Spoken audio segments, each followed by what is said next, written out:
a mi podcast, Leila Portillo, Construyendo una vida con sentido. Mi podcast tiene un valor, el valor es que siempre se graba en directo y con público. Yo le tengo que dar las gracias a Estela de Proezca, porque a mí esta idea no se me hubiese ocurrido yo creo que nunca, pero tengo la suerte de tener a Mujeres Escalera. Me inspiró y desde entonces este va a ser el tercer episodio en un evento y como no puede ser de otra manera, el evento que he diseñado yo. Corazonadamente 2026. Muchas gracias. Bajo el leitmotiv de Sin Miedo, en esta ocasión cuento con mi querida amiga María. Gracias por invitarme, Leila. Mi querida amiga Patri. Gracias. Y hoy tengo el placer de invitar y de contar con mi primera compañera de despacho, Manuela Paradela, por el 2015. Sé bienvenida aquí a nuestro equipo, a este público maravilloso que te va a acoger y que además estoy súper segura que hoy tienes un montón de cosas que aportar. Yo quería darte las gracias por invitarme a estar. Un placer pasar la tarde aquí con vosotros y yo espero que mi mensaje llegue y que, por supuesto, que se sientan identificados con lo que tengo. Por supuesto. Esto va a ser una conversación, esto no va a ser una entrevista, porque yo siempre lo digo, que yo no soy periodista, y vamos a hablar respondiendo a una pregunta, que era como terminábamos esta primera parte, ¿no? Que es, ¿qué pasa en consulta que es tan beneficiosa? ¿Qué pasa en terapia? ¿Qué es lo que ocurre en esos procesos terapéuticos? Me encantaría escuchar, pues centrándonos, ¿no?, en la temática principal de hoy, que es el miedo. ¿Qué es lo que ocurre para, pues quizás dar un alta, por así decirlo, ¿no? Que a la gente como que le encanta, como si fuéramos el médico de la baja. Así que empiece la que quiera compartiendo para aportar a todo este público maravilloso en directo y a los que nos van a ver a través de, pues próximamente, del canal de YouTube. ¿Empiezo? Sí, claro. Bueno, ¿qué tiene que pasar para que se dé el alta a un cliente? Sí. La verdad que yo soy bastante orgánica en ese sentido, no me marco una pauta rígida de cuando lleguemos aquí, no, soy bastante orgánica y da la casualidad que mi experiencia me dice que suele ser algo que se siente por las dos partes.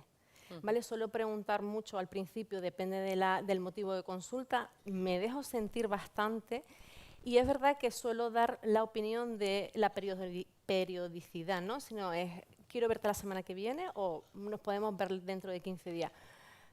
Pero después sí que soy bastante respetuosa en ese sentido. Para ti, ¿cuándo quieres que nos volvamos a ver? Y suelo sentir que llega el alta cuando la otra persona también lo siente de esa forma. Entonces, no me atrevería a decir tiene que pasar algo, pero está claro que un bienestar, por supuesto, una sensación de manejo. De Manuela, el motivo de consulta lo tengo, es un manejo más que un control, ¿no? Es como manejo esto. Siempre pueden seguir saliendo cosas, la verdad, pero lo suele sentir la otra persona y siempre, por supuesto, me gusta decir, en el momento que vuelvas a necesitar revisar algo, puedes volver a ponerte en contacto conmigo, por supuesto. Exacto. ¿Qué indicadores, chicas, de bienestar? Independientemente del motivo de consulta, además que a lo largo de la tarde hemos dicho que muchas veces el motivo de consulta no es la causa. ¿Qué observamos en los pacientes, bueno, que hemos ido acompañando a lo largo de todos estos años? Bueno, yo creo que al final indicadores, como bien decía Manuela, dependen bastante también del motivo de consulta, del caso particular de la persona. Pero estoy bastante de acuerdo con lo que comentaba de respetar estos tiempos, te vas dando cuenta de que esta persona va haciendo pequeños pasos, pequeños éxitos y además muchas veces te dice, no, yo estaba ahí en la playa, ¿no? A lo mejor, y de repente me sentía bien y ostras, esto se lo tengo que decir a María, ¿no? Entonces, ahí es verdad que podemos seguir un procedimiento mucho más objetivizado en el que sabemos que hay determinados hitos que se han ido cumpliendo, pero estoy también muy de acuerdo con ella en esto del sentir que efectivamente el paciente ya está recuperándose y está reparando. Esto que hablamos tanto, ¿no? Y en terapia lo hacemos mucho, bueno, el malestar que traía, otros malestares, ¿no? Como tú bien dices, el motivo no siempre, casi nunca es el problema, y por tanto vemos también que hay todos unos, como yo los suelo llamar, los problemas satélite, ¿no? Que se van colocando cuando vamos colocando también los principales. Muy bien. ¿Patri? Efectivamente, ¿no? Yo creo que al final lo que ocurre muchas veces es que es algo que se siente por las dos partes y lo que siente el paciente sobre todo es mucha calma. ¿no? Aprende a relacionarse distinto con todo su mundo emocional y al final lo que encuentra es como un poquito más de paz. Y justo recordaba, ahora que lo estaban hablando, la semana pasada de un alta, ¿no? Y en eso que lo sienten las dos partes, cuando se lo comunico a la paciente, a ver qué le parece a ella, me dice, sabía que me ibas a dar el alta hoy, ¿no? Como que es algo que claramente lo tienen claro las dos partes. Exacto, sí.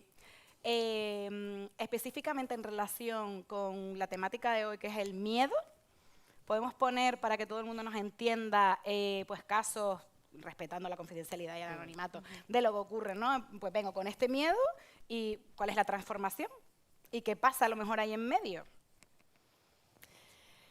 Pueden ser que pueden seguir otro orden, ¿no?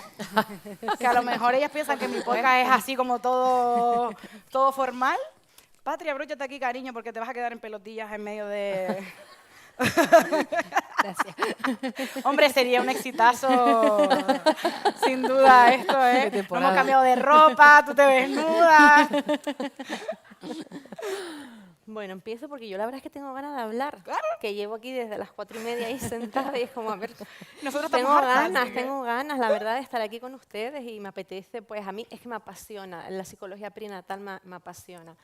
Entonces, cuando me hablas de qué veo en consulta, qué rico hablar de esto, ¿vale? Porque me gusta. Entonces, si yo tuviera Por que eso te invitan. resaltar, Porque disfrutas. disfruto Sí, ¿no? muchísimo con mi trabajo, es una pasión. Entonces, si yo tuviera que resaltar qué es lo que veo dentro de lo que es una sesión de psicología perinatal enfocándome en el miedo, diría que hay 4 miedos que me llaman mucho o que disfruto acompañando a la persona. El primero, diría que es, por orden así también cronológico, es el miedo a no ser madre, cada vez más común. El embarazo después de una muerte perinatal. Es un embarazo con unas características muy peculiares donde el miedo va acompañada desde el principio. Después, una vez que nacen los bebés, en ese puerperio especial, hay mucho miedo a una misma. O sea, hay muchas madres que llegan a consulta con mucho miedo a ellas mismas. Eso significa a lo que sienten, a lo que piensan, a sus necesidades. Y también el miedo cuando ya hay un bebé, que pasa también cuando hay un bebé, pero cuando ya ese bebé, ese niño va empezando a abrirse al mundo, es el miedo a hacerle daño. Primero el miedo a que mi hijo sufra, pero y además cuando ese miedo, ese sufrimiento se lo provoco yo por algo que no sé, aquí ya entramos en tragedia total. Mis amigas me llaman y me dicen, voy a traumatizar a mis hijos, ¿verdad? Digo, sí. Sí, podemos hablar de esto ahora con calma, pero sí, amiga, vas a traumatizar a tus hijos, tus hijas, de alguna manera. Es que al final es algo que no se puede evitar, ¿no? Yo siempre les digo a los padres que acompañan a sus niños a consulta que no hace falta ser perfectos, sino lo suficientemente buenos, Eso ¿no? es. Sí. Qué bonito. Fíjate que a colación de lo que decías antes, yo recuerdo varios casos en realidad, no es solamente uno, de madres fundamentalmente, porque además sabemos que también son las mujeres las que acuden bastante más a realizar un proceso terapéutico, ¿no? Y que al final se van dando cuenta a lo largo de todo este acompañamiento de que muchas veces los miedos que acaban desarrollando los hijos no dejan de ser producto, en definitiva, de ese miedo que tú estás hablando, que en realidad es un miedo pues, generalizado, ¿no? A que les pase algo, a que la vida los machaque, a que desde salir a la calle y que les pase cualquier cosa hasta que tengan un desamor o ¿no? una situación existencial complicada. Y como no han podido, como hemos hablado tantas veces, gestionar esto ellas primero, al final se lo acaban trasladando, ellos acaban también desarrollando, como hemos dicho tantas veces, pues algún malestar, no necesariamente trastorno, ¿no? Pero malestar. Y cuando se dan cuenta y empiezan a soltar poquito a poco, es entonces cuando ellas mejoran, ¿no? Estos indicadores que hablábamos antes, pero también los hijos lo hacen, empiezan un poco a soltar, a verse más seguros precisamente en este permitir que ellos puedan desarrollar de hecho, más a mí su me línea. pasa a veces cuando a lo mejor vienen chicos o chicas más ¿no? jóvenes y de repente digo, no, voy a hablar con tu madre o con tu padre para que vengan ellos y están como refunfuñando en plan, yo vine a traer a mi adolescente y ahora estoy viniendo yo a terapia. ¿No? Efectivamente. Quiero profundizar un poco, ¿no? Más con Manuela en este caso, pero quiero contar una cosa, porque todo ese miedo de a quedarnos embarazadas, yo no sé si usted... El miedo a no A quedarnos no quedarnos, embarazadas. exacto. O incluso a no saber si nos queremos quedar embarazadas, si queremos ser madres, ¿no? Saben que el Hospital Materno Infantil tiene una unidad de reproducción que a todas las mujeres solteras o con alguna problemática pueden, digamos, pues acceder, ¿no? a esa unidad, como digo, para pues todo lo que es el proceso de inseminación y poder quedarse embarazada. Que los pasos serían, se lo digo porque yo lo hice para por si acaso, ¿vale? Yo dije un día, Puri, a mi médico de cabecera, Puri, ¿qué tengo que hacer? Y Puri, que sabía que yo tenía otro novio, me dijo, tú nada porque tienes novio. Digo, ya, pero hoy tengo novio. Mira, mañana no sé si voy a tener novio, yo quiero estar en la unidad de reproducción. Pues Puri no sabía nada, ¿vale? No sabía y se puso a leerse el manual delante mía allí. Y entonces dijo, te voy a decir los criterios por los que puedes acceder o no a la unidad de reproducción. Y entonces dice, bueno, que si tu novio tiene la vasectomía, no puedes entrar a la unidad de reproducción. Digo, vale. Dice, lesbiana, soltera, digo, apunta a eso. Sé, pero que tú no eres lesbiana ni soltera. Digo, el sistema no lo sabe. Entonces, yo estoy en la unidad de reproducción, que puede ser que me llamen en algún momento. De hecho, lo hicieron en diciembre y me dijo, ¿tú te quieres quedar embarazada en marzo? Y yo, no, por favor. O sea, es que luego vas a retrasar un montón porque viene el semen, viene de Andalucía. Tú imagínate un niño y yo, ¡Quillo! ¿No? Claro, todo eso para evitar, pues, tener un hijo, yo qué sé, de mi primo. ¿Saben lo que les quiero decir? O sea, está todo... Pero que es todo como más fácil. Luego vas al materno, te hacen las revisiones, luego tú también puedes ir a las revisiones con tus ginecólogos. Esta información tiene que ser voz populi y yo cada vez que tengo la oportunidad la suelto. O sea, pueden mentir la Puri, que no pasa nada.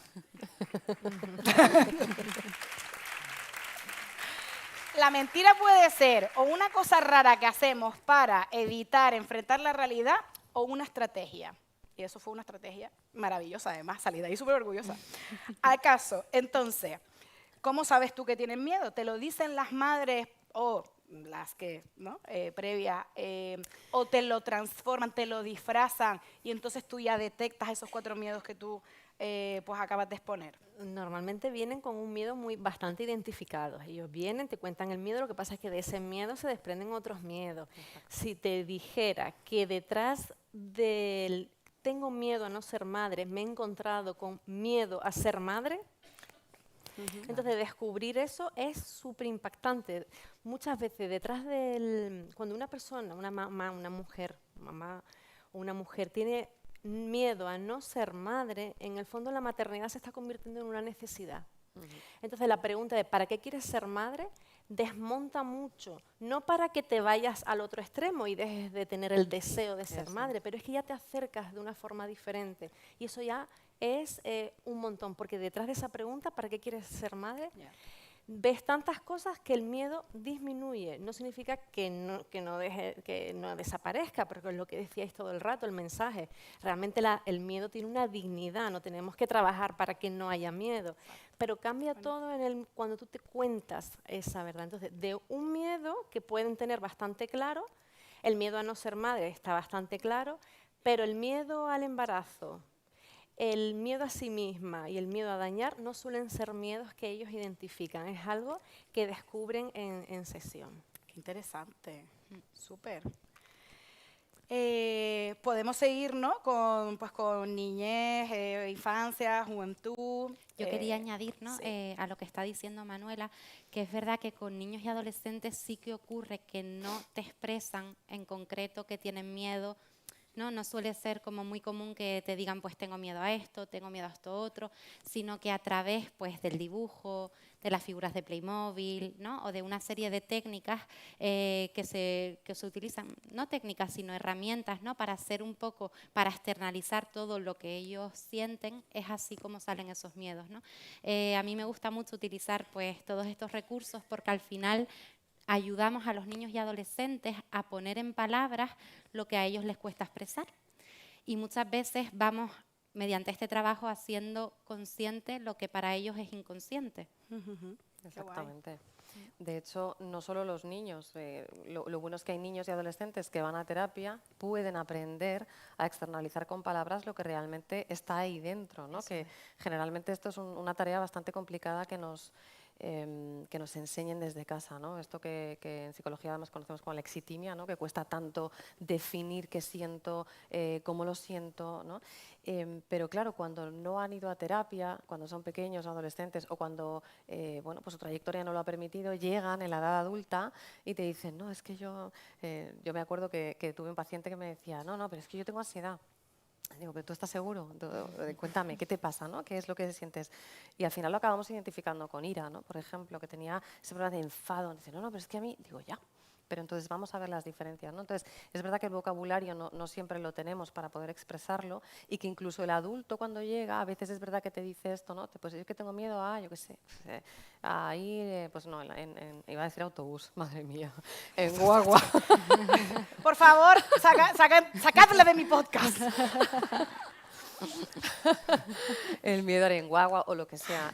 Pero es verdad que a veces, igual que pasa en la parte perinatal, en las mamás o las mujeres que quieren ser mamás, también pasa en otras circunstancias y es que tengo miedo a esto. Bueno, vamos a intentar ahondar un poco más allá porque probablemente hay miedos realmente a otra cosa. Y pasa un poco lo mismo cuando con ellos descubres y les haces partícipes de ese camino en el que empiezan a esclarecer y a ver con bastante más claridad lo que hay, es probablemente otro de los indicadores de vamos bien, porque de repente hay luz, ¿no? Estamos muy acostumbrados también a pasar todo esto muy solos, a que, como hemos dicho tantas veces, al compartirlo, no, pero tranquilo, todo va bien, un poco también en esa dificultad propia de sostener la emoción del de enfrente, ¿no? Entonces, el camino es muy bonito y efectivamente se van esclareciendo, por así decirlo, todos los miedos que realmente hay detrás y que no saben tampoco mencionar cuando tenemos otra vez, ¿no? 30, 40, 50 años o los que queramos. Para las personas que no han ido nunca a terapia, o sea, lo entendemos. O sea, entendemos que, pues, que también haya miedo. Primero porque encontrar una psicóloga, ¿no? Un psicoterapeuta que al final encaje contigo es peor que buscar la vajilla o el casting del colchón, ¿no? Es un trabajo a priori como un poco desagradable, porque puedes llegar a un espacio que no te gusta, físico, puede ser que la llegada no sea amable, puede ser que precisamente lo que te encontraste no era lo que esperabas, puede ser que de repente las sesiones vayan más rápido, intentando afrontar cosas más rápido de la que uno puede, entonces hay abandono. Y esto me gusta explicarlo porque todo lo que estás diciendo, María, es al final, o sea, en la terapia es el lugar, es la herramienta, bueno, hay muchas, ¿no? O sea, puedes hablar con alguien que tienes confianza, puedes leer, puedes utilizar el arte también para entender, para comprender, para desahogarte, pero en realidad no hay nada tan potente como la alianza terapéutica, científicamente además demostrado y porque necesitamos la escucha del otro. Ese momento en el que te sientas, aunque sea delante de una persona que no conoces de absolutamente nada, pero a la cual le atribuyes una serie de conocimientos, le atribuyes empatía, le atribuyes que sabe hacer a priori, ¿no? lo que tiene que hacer. Y empieza a suceder a veces, además yo creo que a veces lo notamos, ese clic, ¿no? De cuando utilizan otras palabras, cuando vienen se sientan de otra manera, esas pequeñas transformaciones. Pero me gustaría que resumieras un poquito lo que pasa en un proceso de terapia, como tú lo haces, es decir, con esas, bueno, con tus herramientas. Vale, mira, justamente además lo que has comentado son los miedos del paciente del proceso terapéutico, ¿no? O sea, hay que diferenciar el miedo que tenemos a lo que sea. ¿Y cuánto va a tardar? ¿Cuánto dinero me voy a gastar? ¿Cuánto tiempo voy a estar invirtiendo? Como que las personas no calculamos, ¿no? No decimos, bueno, yo voy a estar 6 meses, si voy cada 15 días me gasto este dinero en una pasta, pero lo guardo, como que no está en la partida presupuestaria ni en la partida de tiempo que tú puedes invertir, obviamente con el coste, pero también saliendo diciendo, yo es que he entendido esto, que no me lo habían explicado así de ninguna de las maneras, o de repente no me ha juzgado y yo me he perdonado en una sesión algo que por lo que me llevo castigando toda la vida, ¿no? Justamente cuando damos ese espacio seguro en el que el paciente ve que puede no equivocarse, ¿no? Tú me lo decías el otro día, me acuerdo hablando de un caso que teníamos, compartiendo un caso, ¿no? Una paciente que por fin entendió que en tu consulta podía confundirse, podía equivocarse, tenía el permiso para no tener que hacerlo todo perfecto, ¿no? Y de repente todo cambió, esa paz de la que acaba de hablar Patri, ¿no? Que de repente firmamos un poco esa paz y hay calma y una especie de alineación en todo lo que yo necesito, quiero y pienso, ¿no? Y siento. Entonces, como hablábamos, ¿no? Los miedos terapéuticos del paciente, también los nuestros, que también los tenemos y los tuvimos, ¿no? Los tuvimos, como terapeutas y profesionales, pero efectivamente hay que diferenciarlos. El proceso terapéutico, bueno, pues ya sabemos que también varía un poco también en función del profesional, un poco el marco que emplee, pero en definitiva creo que lo crucial es que tú, como profesional, sepas cómo ofrecerle al paciente un espacio seguro desde el principio, aunque todavía no sepa lo que eso significa. Sí. Es decir, que lo sienta, que diga, wow, ¿no? Aquí parece que las cosas van un poco bien. Que podamos volver a ser esos niños que no nos dejaron o que nos exigieron de una manera muy, muy cruel muchas veces, siendo nosotros al final esa figura. Antes siempre hablamos de la figura de apego, ¿no? Como una figura de las más importantes en la crianza y en el desarrollo de cualquier persona. Cuando a veces no lo hacen bien y no nos ayudan a construirnos adecuadamente, es el terapeuta el que tiene que un poco ocupar esa figura para poder reparar todo esto. Entonces, en eso consiste en realidad el proceso, grosso modo, evidentemente, pero bueno, tratar de escuchar cuál es la problemática sin interrumpir muchas veces, ¿no? Sin sin resolver. Solo necesita que estés escuchando, a partir de ahí pues tratar de conocer un poquito su historia y acompañarle en esos miedos que tiene a mejorar. Hacerle preguntas claves, en Exacto. ocasiones la psicóloga te hace un repaso también como por toda tu vida. Hay personas que eso lo rechazan porque quieren como afrontar el problema, ¿no? Y hay veces que el psicólogo te dice, pues en tu caso no es posible, o sí, podemos resolver pues practicando una serie de habilidades, de competencias, haciendo práctica. Bueno, es como que se pueden utilizar como diferentes caminos, ¿no? Exacto, dinámicas. Hablando de pues. los miedos de los pacientes, ¿no? Es muy común, o por lo menos, no sé si les pasa a ustedes también, yo he recibido muchos pacientes que soy la quinta psicóloga a la que visitan, ¿no? O la sexta, a veces la décima, y al final eso me sorprende. Un poco, también hablabas de la alianza, creo que es súper importante que escuchemos, y no solo que escuchemos, ¿no? Sino que estemos disponibles ahí para sostener y para comprender, que el paciente se sienta comprendido, porque al final el miedo crece en soledad. Me venía a la mente un caso de un paciente que tenía mucha ansiedad, que cuando fuimos desgranando ahí nos dimos cuenta de que era miedo, y él somatizaba mucho físicamente. Incluso somatizaba de una forma que yo en alguna época de la vida había somatizado. Entonces le expliqué, ¿no? Que yo había estado al otro lado, que yo había pasado por ahí, y automáticamente, ¿no? A partir de esa sesión, toda la sintomatología perdió muchísima intensidad. No fue una técnica lo que le ayudó, ¿no? Al final No, la ahí lo que le ayudó autorreferencia. fue esa autorreferencia, exactamente, que sí cuenta como técnica, ¿no? Pero el sentirse comprendido. Exacto, sí, esa resonancia emocional en la que me encuentro también en el otro, ¿no? Y parece que no estoy solo, como dices Eso tú, esos miedos en soledad en los que al final creo que soy el único del planeta que lo está viviendo y eso a su vez genera todavía mucho más miedo, ¿no? Y entonces al final acabamos como lo que hemos hablado. Por eso, en esa encorazonadamente, evitación. siempre hay el de cuando algunas historias, ¿no?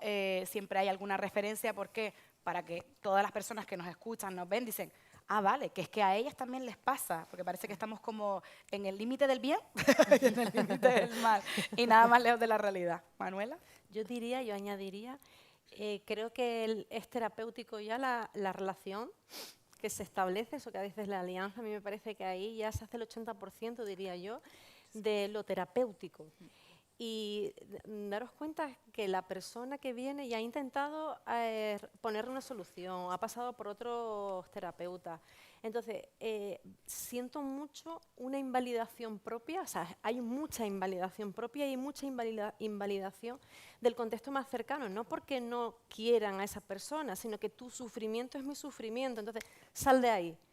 Entonces, esa presencia que se encuentra en terapia, aparte de esa alianza, ¿no? Esa relación, la presencia que es capaz de dar una persona que se ha preparado, además también pienso que esa presencia no lo da una carrera, nos lo dan unos libros, hay un entrenamiento, un crecimiento personal, por eso yo creo que tenemos que estar también mirándonos mucho nosotros. Esa presencia es crucial.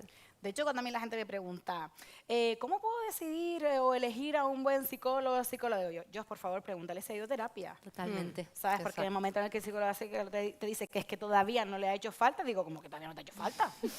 ¿Qué te ha pasado a ti? ¿Qué perfecta vida has tenido? ¿No? ¿Qué procesamiento de la información te han ayudado tus personas que tienen el córtex prefrontal desarrollado, que te han dicho, a ti lo que te pasa es esto, tranquilo, podemos respetar tus tiempos y no te han pegado una torta en el culo para que sigas para adelante como respuesta rápida, ¿no? Exacto. Entonces, para mí, esa es como la clave. Y por si tienen alguna duda, todas hemos ido a consultar. Sabemos de lo que hablamos por las dos partes en este caso. ¿Cómo? Sabemos de lo que hablamos por los dos bandos, en este caso como profesionales, pero también como pacientes que hemos sufrido los miedos del paciente, Claro. que hemos sufrido esa expectativa de la que tú hablabas, ¿no? ¿Qué pasará? ¿Cuándo lo conseguiré? O sea que, bueno, podemos Sí. hablar un poco por partida doble. Total. Mi psicóloga me hablaba en 2015, cuando abro la consulta, empecé yo también a ir a terapia, o sea, 6 meses, ¿no? Y ella me hablaba todo el rato, y yo me sentí súper identificada porque era la noche oscura del alma. Digo, la noche no, cabrona, las noches eternas. que todo un sufrimiento y que obviamente veía que no tenía solución y problemas cotidianos, porque a mí me encanta acercar la psicología de alguna manera para explicar que no tenemos que ir a terapia porque nada trascendental, o sí. Yo fui desde por una ruptura con el grupo de amigas, por volver a casa, por dejar un trabajo en el que no coincidía con mis valores, es decir, por cosas que nos pueden ocurrir a todo el mundo y que tiene que ver con las necesidades súper básicas de cualquier ser humano. Seguridad, libertad, pertenencia, sentido de la vida. Como a mí me encanta el psicóloga también, que hace como muchas preguntas, ¿no? Escucha y hace muchas preguntas. ¿Qué preguntas suelen hacer ustedes en consulta en relación a lo mejor pues a las mamás, a los niños, a los jóvenes, a nosotras más adultos y personas más mayores, que a lo mejor les vengan ahora que digan, ño, pues a usted no les pasa que están en consulta y hacen una pregunta y el paciente dice, ño, buena pregunta, y tú dices, ¿sabes? Si hubiera una cámara interna mía, Claro. haría, buen trabajo, Leilita. ¿Qué preguntas suelen hacer? ¿Suelen o les han parecido como muy interesantes? ¿O simplemente el inicio o el clic? A mí me pasa que yo siento un montón en la sesión. Aparte de tener antes, como decías, un problema para ir a terapia, es que ya ellos te están poniendo continuamente, te están haciendo una resonancia y hay veces que dices, esto lo tengo que mirar. Claro. Entonces yo siento un montón y cuando tengo una persona delante que me está hablando, yo estoy escuchando, estoy sosteniendo lo mío, porque él o ella me está diciendo algo, pero es que a mí me está tocando, entonces estoy sosteniendo lo mío, escucho, siento. Entonces, suelo hacer preguntas. Bueno, primero es como, ¿y eso cómo te hace sentir? ¿No? Llevarlas siempre a la conciencia emocional, porque hay mucho discurso muy preparado. El que llega a terapia ya tiene un discurso súper preparado. Si yo me quedo con ese discurso, no hacemos nada, estamos tomándonos un café y no. Entonces, confronto muchísimo, porque hay que redefinir todo ese discurso. Entonces, no es tanto buscar una solución como redefine ese discurso. Entonces, la confrontación, ¿cómo te sientes con esto? Y devolverle, me estás diciendo, ¿te das cuenta de que este tal? O sea, las trampas, me encanta. A mí también me encanta. La confrontación de las trampas, porque si no, somos amigos y no te estoy ayudando. Como la narrativa, ¿no? No, y ahora empieza la lucha. Y yo, ¿qué lucha? No, sí. Y yo, no, es que no. O sea, vamos a redefinir esto y vamos a definir qué es la lucha y por qué crees que esta experiencia o esta situación que te encuentras enfrente lo estás catalogando como guerra, porque en realidad, si lo catalogas como guerra, tú te vas a poner en defensa o en ataque como si fuera una guerra, ¿no? La narrativa me encanta. Y qué importante también eso que decía Manuela, ¿no? No me hables solo de lo que pasó, sino cómo te sentiste mientras eso pasaba. Fundamental. O cuando entran en el discurso en su propia trampa, ellos quieren que busquemos una solución. Bueno, ¿y eso cómo lo hago? No, es que no respondo a esa pregunta. Mi padre siempre dice, con mucho cuidado. Y yo lo digo en la consulta, mis pacientes están aquí, algunos están aquí, y digo yo, mi padre diría con mucho cuidado, pero ahora, si quieres. Entonces, una pregunta que cuando ellos están en su discurso y están metiéndose en su propio drama es, esperan de mí que valide, vale, pero la pregunta es, ¿y qué quieres hacer con eso? Es que devolverte la responsabilidad absoluta, pero ¿cómo lo hago, no? ¿Y qué quieres hacer tú con eso? Eso es impactante, porque ahí se dan cuenta de, es que es cuestión de empezar a asumir las responsabilidades, que mi vida está en mis manos. Sí, cuando yo doy formaciones a empresas y les pregunto, pues no sé, una formación de liderazgo, de gestión del estrés, hasta del tiempo, les pregunto por los problemas en la empresa, ¿no? Y siempre destino como media hora, y fácil a veces, a escuchar, si es una formación larga, obviamente, a lo mejor 8 horas, para hacer el diagnóstico, ¿no? Y entonces luego les hago hacer una lista de todos los problemas que ellos han detectado y que diferencien. Donde hay margen de maniobra, ¿vale? Donde hay. Entonces eso se llama locus de control, o sea, ¿no? Si es interno o externo. Claro, entonces yo luego lo que digo es que en el curso solo nos vamos a concentrar en aquello que sí podemos entrenar, que sí podemos cambiar, o sí podemos cambiar de actitud, enfocar, pedir ayuda, como con acciones como muy concretas. Y que lo demás, cuando se enreden ahí, eso yo no lo puedo arreglar, no es que no hay compañerismo, digo, bueno, tú eres buen compañero, sí, pues perfecto, vamos a concentrarnos en ti, que sí haces lo que hay que... No, pero más... Sí, pero bueno, ahora miramos qué hacemos con eso, ¿no? Entonces también me gusta mucho esa, como la responsabilidad.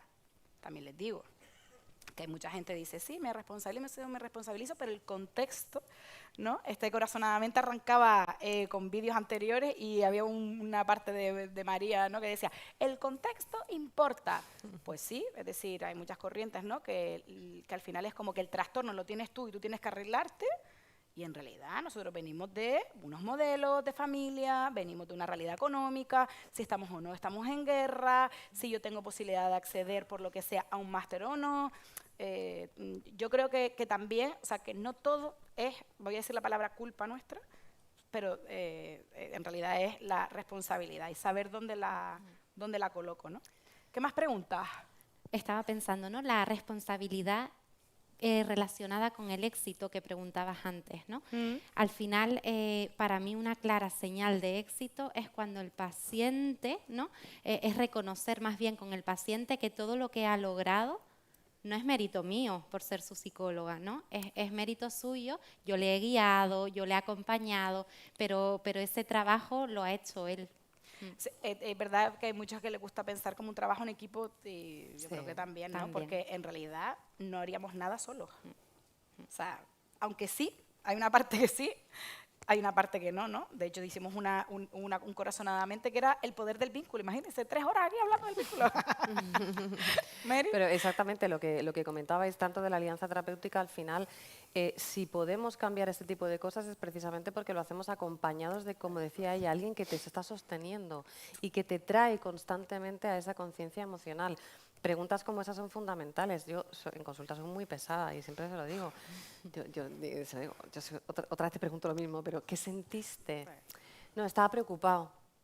Digo, no, vamos otra vez, ¿no? ¿Qué sentiste? ¿No? Y hay que volver a hacer otra vez esa vuelta, como dice Manuela, a la conciencia emocional. Y fíjate que a veces nos damos cuenta de que estás viniendo, por ejemplo, con un miedo a ir al médico y nos encontramos con que tienes miedo a discutir con tu pareja, con que tienes, wow, ¿no? Y de repente hay un descubrimiento enorme. Y les enfatizo también mucho esto que tú estás diciendo, porque se desesperan. Es que yo lo estoy haciendo, pero en mi casa, pero el trabajo, pero... Y siempre lo digo, yo me puedo gestionar muy bien y puedo ser una persona que maneje perfectamente bien el miedo, pero a mí me entra un atracador por la puerta del despacho y sálvese quien pueda. O sea, quiero decir. Entonces, el contexto, muchas veces también saben que lo tienen que cambiar, y temen mucho poder hacerlo, ¿no? Entonces es en este acompañamiento donde realmente encuentran... Bueno, ¿se acuerdan con una vez que yo me cagué de miedo porque de repente había una persona delante de la puerta del despacho en pleno delirio? No sabemos de dónde salió y estaba a la puerta del despacho mirando para el suelo. La puerta. Y yo, ¿qué pasó? Dice, no, aquí estoy, ¿ves el agujero negro? Ahí estoy esperando por la psicóloga. Digo, ¿pero yo puedo entrar a trabajar? Sí, usted espere y cuidado porque ahí está el agujero negro. O sea, digo, claro, me asusté, no es paciente, no lo conozco, no tal, no sé cómo luego no va a reaccionar. Claro, ¿qué pasó? Me sudaron las manos, me latió el corazón. Lo que llevamos además, y lo decimos en lo que es el programa, ¿no? Pero toda la jornada, que nacemos con miedo y tenemos que tener miedo, porque nos ayuda a defendernos, a ello como que lo supe esquivar, pero me podía haber quedado totalmente paralizada, ¿no? Exactamente. Y luego ya con las risas, porque saben que al final como el humor, ¿no? Me parece súper interesante lo de las soluciones intentadas. Es decir, todo el mundo que ha venido a consulta ya ha intentado mucho, si no, no viene a consulta. O sea, la terapia es como casi que la última opción, ¿no? Y por tanto, yo creo que también los casos de éxito de cualquier tipo de miedo, tipo miedo al divorcio, miedo a la separación, miedo a ver, ayúdenme, así cosas como muy A cotidianas. la toma de decisiones, por ejemplo, Toma de decisiones. permanentemente. Miedo a enfrentarme a un examen porque voy a tener éxito o voy a fracasar. Decirle a tu compañero o compañera de trabajo que no te vuelva a decir esa broma que te molesta. A cambiar de trabajo. Cambiar de trabajo. A tener pareja, a vincularse. Parece que no, pero hay mucho miedo también a entrar en intimidad. Bueno, se ve que yo, ¿no? Yo lo intento todo el rato. De hecho, mis amigas me dicen, no sabes ligar, tía, haces muchas preguntas. Digo, ya que estoy todo, o sea, este es mi De formulario de tips. Total. ¿A qué más tenemos miedo? Miedo, por ejemplo, a las mamás, ¿no? Y los papás a dejar a los hijos con la abuela, el abuelo, porque a ver si le va a dar el azúcar, no el azúcar, o lo va a educar como yo no quiera, como si no fueran como agentes educadores y que sobrevivirán a los malos agentes educadores. Bueno, esto muy rápido resumido, ¿no? Cada vez más a eso. Oye, Sí, y ¿no? no hemos nombrado y me apetece nombrar miedos de los papás, Sí. porque veo muy común, es verdad que la mujer entra en muchos cambios, pero los papás tienen mucho miedo a no estar a la altura, claro. quiero ayudar pero no sé dónde, no reconozco a mi compañera, pero a la vez que miedo que la paternidad me engulla, ¿no? Y perder el rol. Claro. Entonces eso también es súper importante nombrar, porque ellos también transitan un montón de miedos y hay mucha dificultad. Las madres llegan a terapia cuando entran en el puerperio para trabajar estos miedos y el daño a los hijos, y ellos vienen porque tengo un problema con la pareja. Ah, total, sí, sí, sí. Exactamente. Sí. Y todo, lo que dicen es, todo lo hago mal y hace un montón que no hago el amor. Por no decir otra cosa. Mejor. Y también hay mucha dificultad una vez que me convierto en padre, este rol del hijo que soy, esta lealtad al sistema familiar de origen, especialmente el vínculo que tengo con mamá, eso en la paternidad, en ese primer año, explota y hay muchos miedos, Ya. muchos. Fíjense, otro miedo también, que muchas personas cuando vienen también en la edad adulta, es como que, o sea, antes hablamos de 50 años, 60, 70, que vino Manuela en el descanso y me dijo, me quedan 5 años para cumplir 50. O sea, podemos cambiar el rango, ¿no? Y yo, ¿dónde los metes, chica? Pues efectivamente, cada vez nos vienen personas más adultas y todas se piensan que de alguna manera ya no hay más oportunidad, ¿no? En realidad, o sea, bajo el paraguas del miedo, de no volver ni a enamorarse, de encontrar trabajo, que entiendo que aquí hay una realidad contextual, ¿no? Pero, o sea, o a, por ejemplo, ponerle límites a sus hijos adolescentes o a sus hijos ya mayores, pues que sí, que abusan de alguna manera, disponen de su dinero, de su tiempo, de sus cuidados, ¿no? O que a lo mejor no los ayudan en los momentos en los que los necesitan, que también esa parte como que me viene mucho, ¿no? Ahora la consulta de, cónchale, se lo he dado todo y ahora no me ayuda.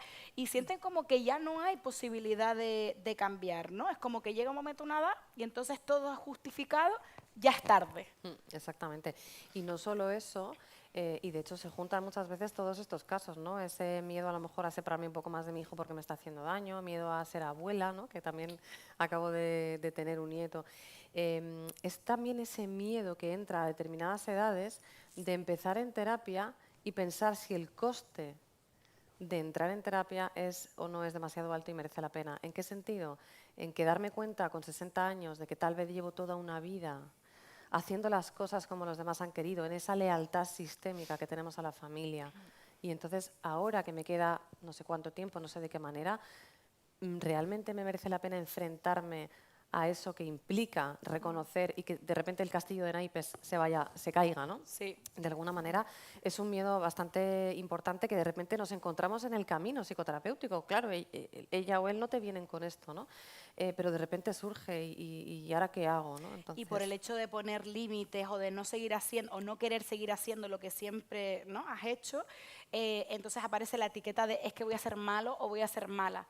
Soy malo, soy mala porque dejo de salvar a mi hermano o a mi hermana de todos los problemas que ha tenido en su vida, lo ha cogido en mi casa en un divorcio, le he prestado dinero, no me lo ha devuelto. No, dice, ya yo no quiero hacer eso. No, no se los preguntan. Sí. Es que me siento mal, me siento culpable. ¿No? Claro. Todo como ese cambio le aparece la culpa. La culpa en una sociedad que ha utilizado la culpa, pues mira, como estrategia de puta madre para controlar todo, cuando en realidad debería servir para reparar un daño. Y que yo deje que una persona sea autónoma, independiente y no hacerle la vida, ¿no? Es lo más beneficioso que quizás yo pueda hacer, ¿no? Exactamente. Lo que pasa que también es algo muy difícil de enseñar, nos cuesta muchísimo soltar. También hablabais antes de la necesidad de todo aquello que yo no pueda controlar, ¿no? Como decías tú en tus formaciones de empresa, esto que puedes, vamos a ello, pero lo que no puedas, vamos a soltarlo. Pero claro, soltarlo en los vínculos familiares es muy complicado porque efectivamente se utiliza también mucho esa tradición de culpa judeocristiana que llevamos, ¿no?, tantísimos años. Pesan mucho y al final, ¿no? Por eso es tan importante la alianza para que el paciente se crea y confíe en lo que tú le estás diciendo, porque al final llevamos años, ¿no?, en automático haciendo las cosas igual, ¿no?, con esos legados familiares, y cuando uno ve, porque se ve claramente en sesión, que algo hay que cambiar, da pánico dar ese paso. Quiero cambiar la situación, pero con el mismo rol, con el mismo personaje, y eso da mucho miedo. No es que te vayas a resquebrajar, es que tienes que ampliar un poco los registros que te estás dando permiso. Si no te atreves a decir no, pues ¿cómo es empezar a decir no? Realmente no estás rompiéndote, simplemente que amplía. Y es que tiene que cambiar un poco ese personaje si quieres que las cosas sean diferentes. Es que o el conflicto lo tienes con la otra persona o lo tienes contigo mismo, Claro. ¿no? Y hay que, de alguna manera, hay que sopesar. Y luego también cuando hablamos de casos de éxito, de personas que superan cualquier, ¿no?, cualquier miedo, es como que piensan como que si yo le tengo miedo a las cucas atroz, no las puedo matar, tengo que llamar a alguien para que venga. Parece que el éxito es que casi que me pongo a jugar con las cucas. ¿Sabes? Claro. O en plan, ya corto todo, ya no voy los domingos a comer con mi familia. Como que nos cuesta mucho llegar a un punto como medio intermedio, ¿no? A lo mejor no hace falta que vayas a comer con tu familia todos los días, pero puedes ir todas las semanas o cada 15 días y también va a estar bien. Como que siempre por miedo tendemos a la radicalización y a irnos como ¿no?, como al otro escenario y nada más lejos de la realidad. Yo me he dado cuenta, eso me doy cuenta en la consulta, porque no lo ponen los libros ni en la literatura, ¿no?, que la mejora de las personas no es pasar de 0 a 100, no es que yo de repente sea tímida, introvertida, no sepa decir no, nunca ponga límites, tal, y de repente me vuelva una persona como a priori mega capaz, como esa parte perfecta. No, oye, aquello que de verdad es un no, a lo mejor lo dices porque te estás traicionando mucho a ti, y en otras ocasiones en las que, bueno, la traición es tal y te cuesta, pues dices que sí, ¿no? O sea, la flexibilidad, siempre lo digo, cognitiva es una virtud. Y tenemos que trabajar con objetivos realistas, ¿no? Exacto. Y paso a paso. Eso es. A paso a paso. Dice, no, es que no me separo por miedo. Digo yo, pero tú has preguntado cómo todo, ¿no? Yo lo explico un montón a los pacientes. Tú has preguntado por un convenio regulador, tú has preguntado cómo te quedas económicamente, cómo sería el resultado. Es decir, todos esos pasos con esa información, lo que va a hacer es que tú, obviamente, te autorregules mejor con tu propio cuerpo y no evites toda esa experiencia que al final se va a alargar en el tiempo y toda la sintomatología va a multiplicarse, ¿no? Pero fíjate que a colación de lo que decías tú, por cierto, lo de las cucas no es tan fácil, ya te lo digo yo. Claro que no. Bueno, de hecho arrancábamos Por eso solamente abriéndonos totalmente con nuestros miedos, ¿no? La de la cuca ahí. Gracias por lo que comentaba Pati y tú entre el tema de objetivos. Trabajar con objetivos realistas, pero también saber dónde colocarlos, porque muchas veces somos nosotras las que queremos que el paciente pase de aquí a aquí. Total. Pero es que no todos los pacientes pueden pasar hasta ahí. De hecho, hay muchos cambios muy grandes que se generan cuando uno ya ha finalizado el proceso terapéutico. El terapeuta sigue en nosotros cuando la alianza ha sido buena, igual que mamá y papá deberían seguir cuando la base es segura, ¿no? Entonces, porque a veces nos perdemos un poquito en eso, ¿no? Entonces creo que es muy importante también, no solo lo que hablábamos también un poco al principio, de establecer hitos, sino tampoco empeñarnos, ¿no? Hay que ver a la persona, respetar sus tiempos y saber que también hay que respetar sus objetivos y que tal vez este momento de la vida, ahí donde hemos acabado, es donde puede acabar y acaba bien. Ya iremos en otro momento, como decía ella, a volver otra vez a otro proceso. Una profesora a mí me lo explicaba genial, me decía, Patri, tú no puedes tener más energía que el paciente, ¿no? No puedes tener más motivación porque el paciente cambie que el propio paciente. Sí, sí, es casi como que animadoras socioculturales, ¿sabes? Sí, se puede, sí, se puede. Manuela. Validar me parece que es lo más importante en donde estemos, con lo que podemos hacer. Nos metemos mucha más presión tanto ahí, en los que están ahí delante como nosotros como terapeutas, y eso también es importante. Y eso se nota. Eso se nota cuando tú estás esperando algo del otro, es que lo nota.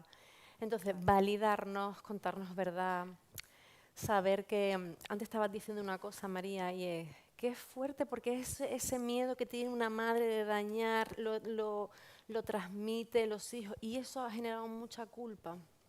Muchísimo. Entonces, es cierto que influimos en nuestros hijos, influimos en los que a los que tenemos a nuestro alrededor, a nuestros hijos más que sí, y también influyen un montón de variables que no están en nuestro control. Entonces, validémonos y permitámonos dónde estamos, sabiendo hacia dónde queremos ir, pero tenemos que ser muy amables con nosotros mismos. Muy amable. Además que no hay ningún estudio que demuestre que el machaque nos ha ayudado a avanzar. Chicas, ¿algo más por decir? Porque Yo esto quiero añadir llega en a su cuanto a la fin. culpa, ¿no?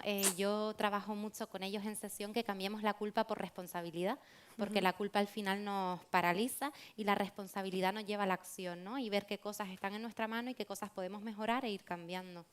Exactamente. Y solo para acabar un poco lo que tú también decías, intentar enseñar que a veces, como tú dices, ¿no? Tengo que decir un no rotundo, pero no siempre tiene que ser, ¿no? Esto yo que les explico mucho de movernos en un espectro, ¿verdad? En el que a lo mejor necesito en un momento dado ser una persona muy tajante y muy leal a mí, pero otras veces necesito ser un poquito más leal al sistema porque el beneficio va a ser siempre mayor tanto para ellos como para mí. Claro, para llegar ahí, a esa paz, pues tenemos que hacer un gran proceso terapéutico. Pues, millón de gracias. Se me ha pasado rapidísimo. Igualmente. Y voy a hacer la conclusión. Dale, antes de irnos. Porque... No, que como te estoy diciendo, agradecidísima. Vale. estar aquí. Qué linda. No. Vale, pues como siempre acabo en el podcast, recojo, ¿no? Como un mensaje mirando a cámara final. Y yo me voy a quedar, en realidad, con algo como muy corto, muy claro y muy conciso, que es que todos lo estamos haciendo lo mejor que podemos en el momento en el que estamos. Nos vemos próximamente en mi canal de YouTube. Queda finalizado este podcast en el marco de Corazonadamente. Y antes de que se me olvide, muy importante, con este pedazo de set diseñado por nuestra patrocinadora oficial, Nazaret Barreto Estudio.